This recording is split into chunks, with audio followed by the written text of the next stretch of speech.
కందకలేని దొరదా కత్తిపేటకి ఎందుకు అన్నట్టు ఏంటి సామెత చెప్తున్నా అనుకుంటున్నారా? ఇప్పటికే సంగతి అర్థమై ఉంటుంది. ఈరోజు కందకూర మాకు తెలుసులేరా అనుకుంటున్నారా?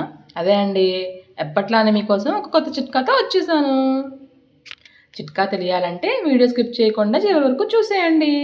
ఈ చిట్కా ఫాలో అవడం వల్ల గ్యాస్ట్రిక్ ప్రాబ్లమ్, ఇండైజెషన్ ప్రాబ్లం ఉన్న వాళ్ళకి హెల్ప్ అవుతుంది. ఇమ్యూన్ సిస్టమ్ని కూడా బూస్టప్ చేస్తుంది. సరే, చిట్కా ఏంటో చూసేద్దామా? మరి వచ్చేయండి. ముందుగా కందులు తీసుకుని దాని స్కిన్ ఆన్ చేయండి. స్కిన్ అంటే ఏంటో అనుకుంటారేమో, వీడియోలో చూపించినట్టుగా అదేనండి. తొక్క తీసేయండి. నేనంటే వీడియో కోసం ఎగరేశాను, మీరు మాత్రం ఇంట్లో అలాంటి సాహసాలు చేయకండి. తొక్కలు తీసాక దానికి స్నానం చేయించేయండి. అదే అండి, దాన్ని శుభ్రంగా కడుక్కొని వీడియోలో చూపించే విధంగా కొంచెం నీళ్లు పోసి ఉప్పు కొంచెం పసుపు వేసుకొని ఒక 10 to 15 minutes ఉడకబెట్టండి.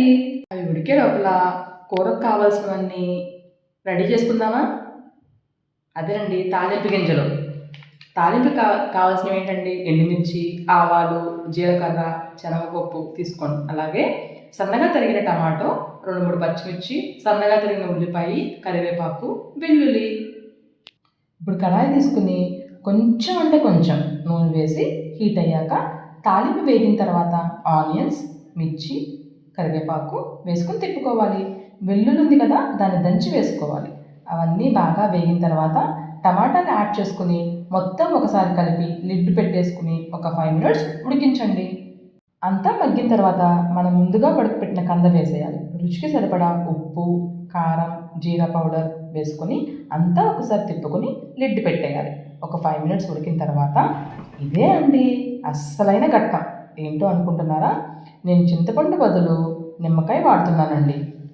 మీరు పులుపు ఎంత తింటారో అంత వేసుకోండి. చింతపండు వాడడం వల్ల అనారోగ్యం, నిమ్మకాయ వాడడం వల్ల ఆరోగ్యం మీకు ఇప్పటికే అర్థమే ఉంటుంది కదా.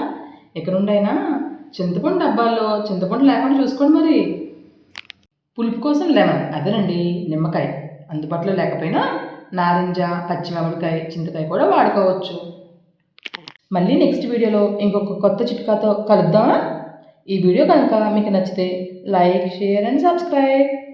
కాలనీలో అప్పుడే దివాళీ స్టార్ట్ అయిపోయిందండి. మీ అందరికి కూడా హ్యాపీ దివాళీ.